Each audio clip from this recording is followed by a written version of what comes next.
morning po. Tayo po'y mag-aral ng salita ng Diyos. 2 Timothy chapter 3 verse 10. Pagpatuloy po natin yung pag-aaral natin sa verse na ito. Ngunit sinunod mo ang aking itinuro sa iyo, ang aking ugali at layunin sa buhay. Tinularan mo ang aking pananampalataya at pagtsatsaga, pag-ibig at katapatan. Purpose, faith, and patience. Ano po? So, yesterday, pinag-aralan po natin yung dalawang bagay na mahalaga po sa buhay ni St. Paul. Yung kanya pong teaching at yung kanya pong way of life. Today, pag-aralan naman natin yung kanyang purpose, yung kanyang pananampalataya, at yung kanyang patience o pagtsatsaga. Mahalaga po na maunawaan muna natin yung pananampalataya. Kasi ang pananampalataya po yan ay kinalulugdan ng Diyos. Sabi sa Hebrews 11:6. Kaya sa Biblia, madalas makikita niyo po ang Panginoon, nire-recognize niya yung pananampalataya po ng isang tao. At nire-require niya ang taong manampalataya. Makikita niyo po yan sa Gospels at mababasa ninyo yung mga salitang your faith has saved you, your faith has healed you, according to your faith, it will be done to you. You have great faith, you of little faith, Jesus saw their faith, at where is your faith? Ilan lamang po yan sa mga examples na mababanggit ko, na ang Panginoong Jesus mismo nire-require niya na ang tao manampalataya. Kaya may part po tayo, pagdating po sa pananampalataya. Ang pananampalataya po dumarating yan sa pakikinig ng salita ng Diyos. Sabi sa Romans chapter 10 verse 17. At ang Diyos dinadagdagan niya po yung ating pananampalataya. Sabi sa Romans chapter 12 verse 3. Kaya tandaan niyo po sa buhay na ito, kung meron kang pananampalataya, tatanggap ka mula sa Diyos. At yan po ang experience ni St. Paul. Naging matibay po siya sa buhay. Sabi sa 2 Corinthians chapter 4 verse 8 hanggang 9, ito po yung kanyang naging experience. Sabi niya, hard pressed but not crushed, perplexed but not in despair, persecuted but not abandoned, struck down but not destroyed.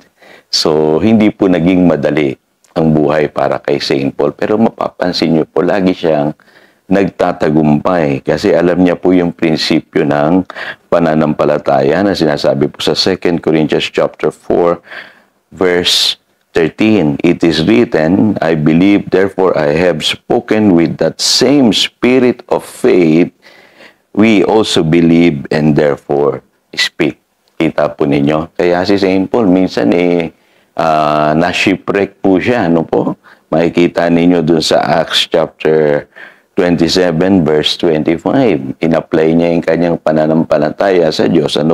Sabi niya, for I have faith in God that it will happen just as He told me. So, hindi lamang tumatanggap si St. Paul ng sagot sa kanyang panalangin, nagiging matibay pa siya sa buhay dahil sa kanyang pananampalataya. At yan po, mga kapatid, ang gusto ko pong matutunan ninyo. Mahalaga po ang pananampalataya sa buhay ng isang tao. At mapapansin din ninyo, na sa pamamagitan po ng purpose din, lilinaw naman yung ating pananampalataya. Kaya kung pag-aaralan po ninyo yung sinasabi po sa Aklat ng Santiago, chapter 1, verses 6 to 8, ay makikita po ninyo yung kahalagahan po ng malinaw na purpose sa buhay. Ang sabi po rito sa Santiago chapter 1, verses 6 to 8 ay ganito. Subalit ang humihingi ay dapat magtiwala sa Diyos at huwag mag-alinlangan, sapagkat ang nag-aalinlangan ay parang alon sa dagat na itinataboy ng hangin kahit saan. Huwag umasang tatanggap ng anuman mula sa Panginoon ang taong pabago-bago ang isip at di alam kung ano talaga ang nais niya. Alam niyo po, dito makikita niyo na may kaugnayan yung purpose sa faith. Kasi yung faith natin, kung wala po yung purpose, mababaw lamang po ang magiging resulta ng ating buhay. Si Paul po kasi, sabi niya sa Philippians chapter 1, verse 21, "For me to live is Christ." Kaya maintindihan ninyo kung bakit po sinasagot ng Diyos yung kanyang mga panalangin. Kasi malalim po yung kanyang purpose sa buhay. At tandaan niyo po sa Biblia, mas malalim ang iyong purpose, mas maraming pangako ang Diyos.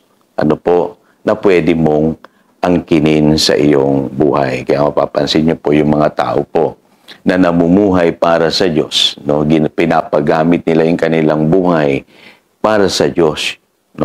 Mapapansin po ninyo na itong mga taong ito ay tumatanggap mula sa Diyos. Kaya hindi po yan pabago-bago ang isip. Alam nila yung gusto nilang ipanalangin. Alam nila yung nais nilang marating sa buhay. Kasi malalim po yung kanilang purpose. Kaya kung tayo po maglalagay ng purpose sa ating buhay, tiyakin po natin na ito po ay malalim. Nakaugnay sa plano ng Diyos. At garantisado po, i-bless tayo ng Diyos. So, tandaan niyo po, yung mga taong nananalig, tumatanggap po yan mula sa Diyos. At yung tao na malinaw ang kanyang layunin sa buhay, hindi lamang tumatanggap sa Diyos yan, tumatatag pa yan sa buhay na ito. At higit sa lahat, yung tao pong nagtsatsaga, yung nagtsatsaga hanggang huli, tumatanggap po yan ng mga ipinangako ng Diyos. Kasi sabi po sa Hebrews chapter 6, verse 12, "Imitate those who through faith and patience inherit what has been promised." Kaya pansinin niyo po, mahalaga yung patience.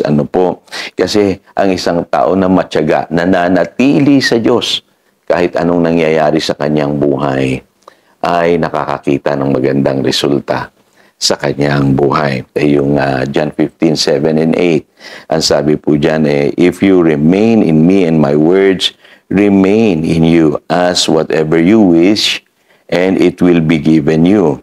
This is to my Father's glory that you bear much fruit, showing yourselves to be my disciple."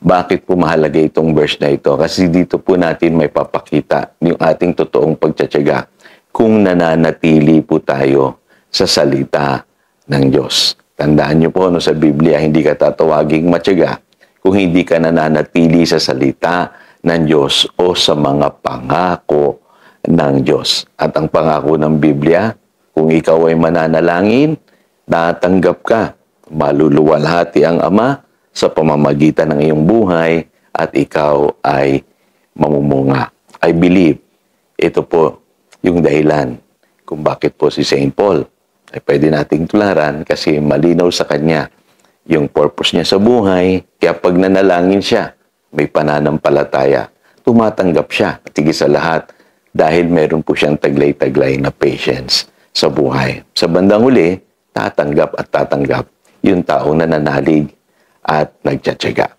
So again, ito si Pastor Jojo nagpapaalala, pangdaluyan tayo ng pagpapala, manatili tayo sa kanyang salita. Good morning.